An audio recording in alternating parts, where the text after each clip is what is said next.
But, you know, Harry and Meghan really are the laughing stock of the world right now, aren't they? Okay? Even the media has turned on the transatlantic turncoats.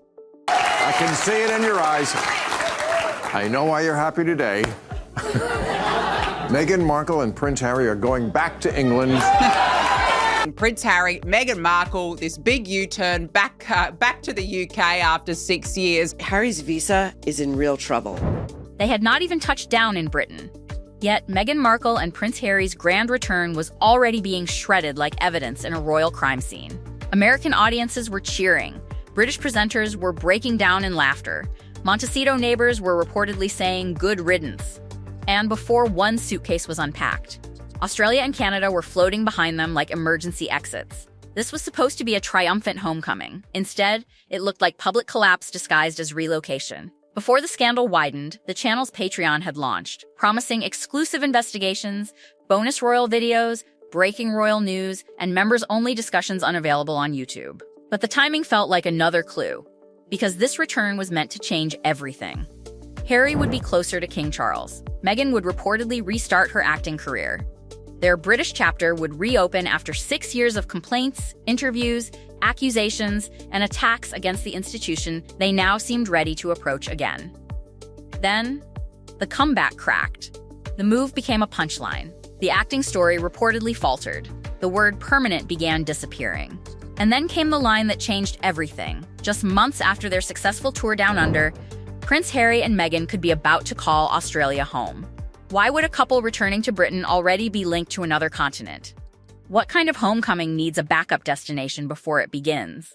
The first humiliation came from America, the country that once hosted their reinvention.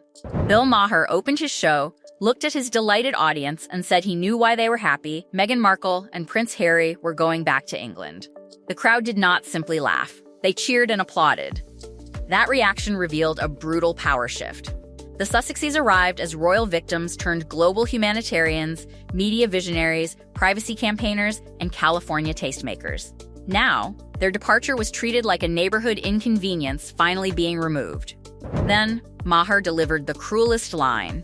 Harry, he joked, wanted to be closer to the family that was not speaking to him. It landed because it exposed the contradiction everyone understood. Harry had spent years describing royal life as suffocating. Meghan had described Britain as painful. Together, they built an American identity around escape, freedom, healing, truth, and distance from the palace. But when Hollywood cooled, glossy projects struggled, and public patience thinned, the country they fled suddenly became useful again. The laughter was the brand turning against itself. Bill Maher was not alone. Don Lemon heard the news and appeared genuinely confused. After the interviews, accusations, family drama, and repeated claims that leaving Britain had saved them, his message was simple: make up your minds. Even voices once sympathetic to the Sussexes could see the reversal looked ridiculous. Privacy was essential until another huge announcement placed them back at the center of the news cycle. Britain was unbearable until it became the stage for a relaunch. Every old statement now looked like evidence. British television made the embarrassment worse. During a discussion of Meghan's rumored acting comeback, one presenter was shown an absurd image of her in a soap opera role and completely lost control. He tried to continue, he apologized, but the laughter kept breaking through. That moment turned Meghan's supposed professional comeback into comedy before a role was confirmed, before cameras rolled, before she had even arrived in Britain. The labels came fast. The Duke and Duchess of U-turns, the transatlantic turncoats, the couple going back to the institution they spent years criticizing. Satirical headlines imagined Britain reluctantly taking them back after America refused to watch their programs. None of it suggested strength. None of it suggested control. They were not controlling the joke anymore. They were trapped inside it. Then came the strangest clue: the chickens. Meghan had made the Montecito chicken coop part of her public identity. It appeared during the Oprah era and returned inside her lifestyle world as proof of rescue animals, fresh eggs, domestic calm, and the soft California life she carefully presented. These were not random farm birds behind a fence. They were supporting characters in the Meghan Markle reinvention story. So when reports claimed the dogs, Mia and Pula, would travel to Britain while the chickens would stay in Montecito under household staff, the symbolism became impossible to ignore. Nobody expected Meghan to walk through Heathrow carrying hens, but the meaning was devastating. If Britain was truly the family's permanent future, why keep the California world alive? Why preserve the mansion, staff, animals, branding, sanctuary, and escape route? The dogs looked like travel companions. The chickens looked like anchors. Montecito was not being closed. It was being kept warm. The lights were staying on. The coop was occupied. And Meghan's most comfortable exit remained untouched. Then the reported reaction from Montecito locals sharpened the humiliation. Some neighbors were said to be thrilled, with one response reduced to good riddance. After years of presenting Montecito as a supportive sanctuary, that reaction made the exit feel less like farewell and more like relief. America was laughing because they were leaving. Britain was not preparing a red carpet. Montecito's loss was becoming London's problem. The numbers made the problem darker.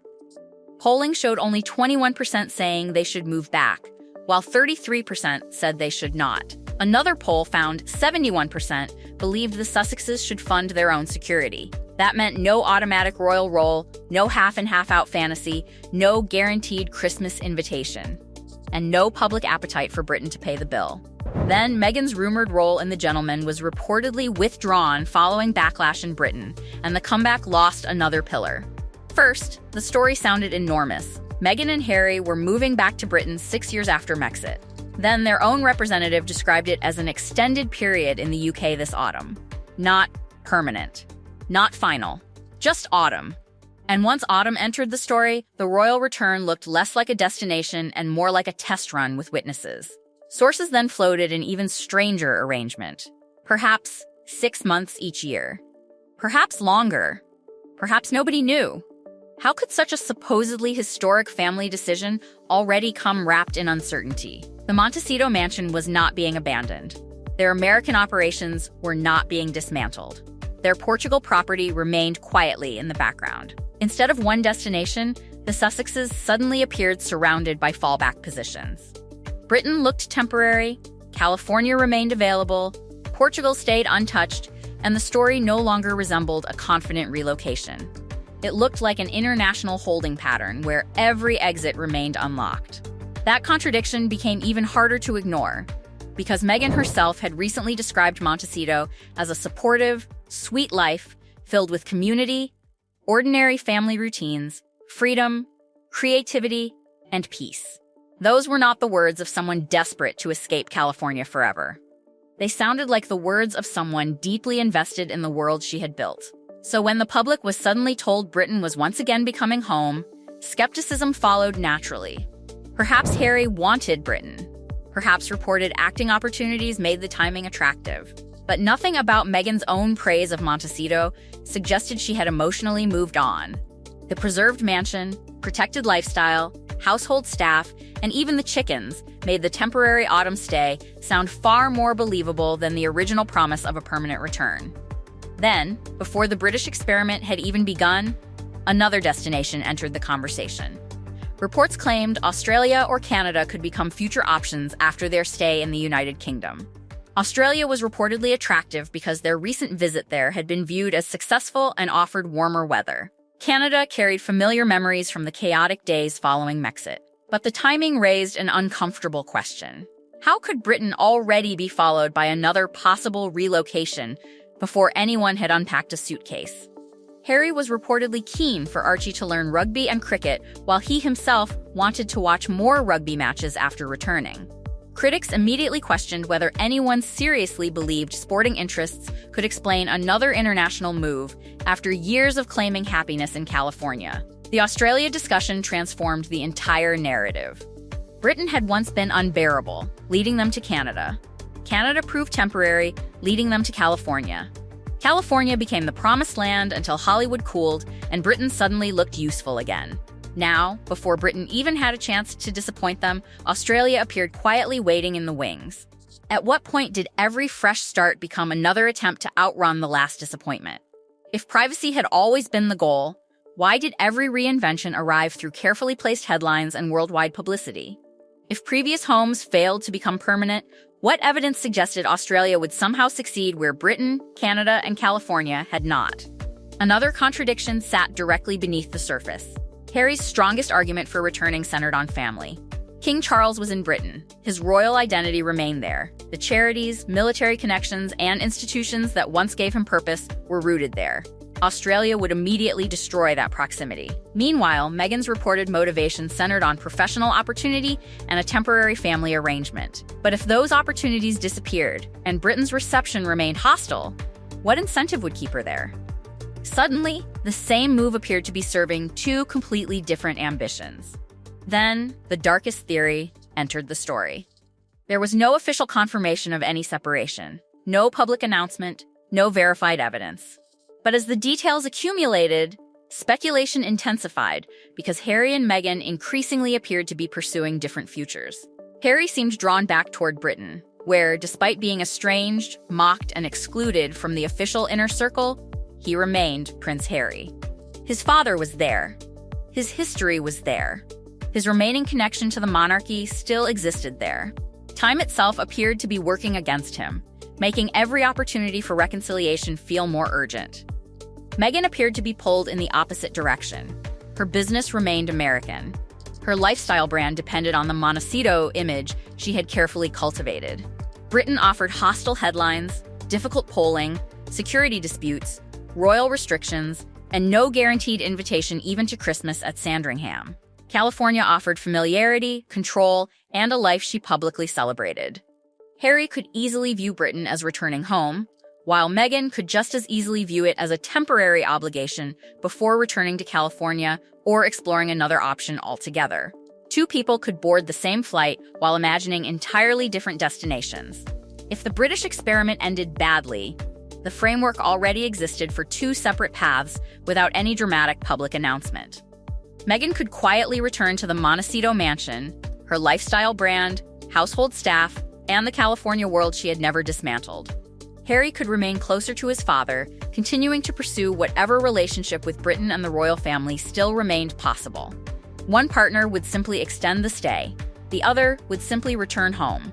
Nothing would officially change, yet everything would. That possibility remained only a theory, not an established fact. But it explained why speculation had grown louder with every new report. In the end, the greatest irony was impossible to escape. This announcement had been designed to project confidence, control, and a bold new beginning.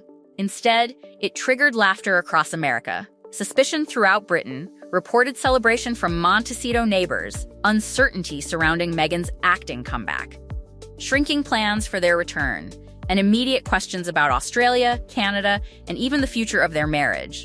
The permanent relocation became an autumn experiment almost overnight. The carefully managed narrative dissolved into unanswered questions. Perhaps the chickens really were the only members of the Sussex household who knew exactly where home was. They remained safely in Montecito while everyone else debated Britain, Canada, Australia, reconciliation, reinvention, and survival. The Sussexes promised a new chapter, but what emerged looked far more like the opening pages of another mystery one whose biggest twist may not arrive after they land in Britain, but before the world discovers where they choose to go next.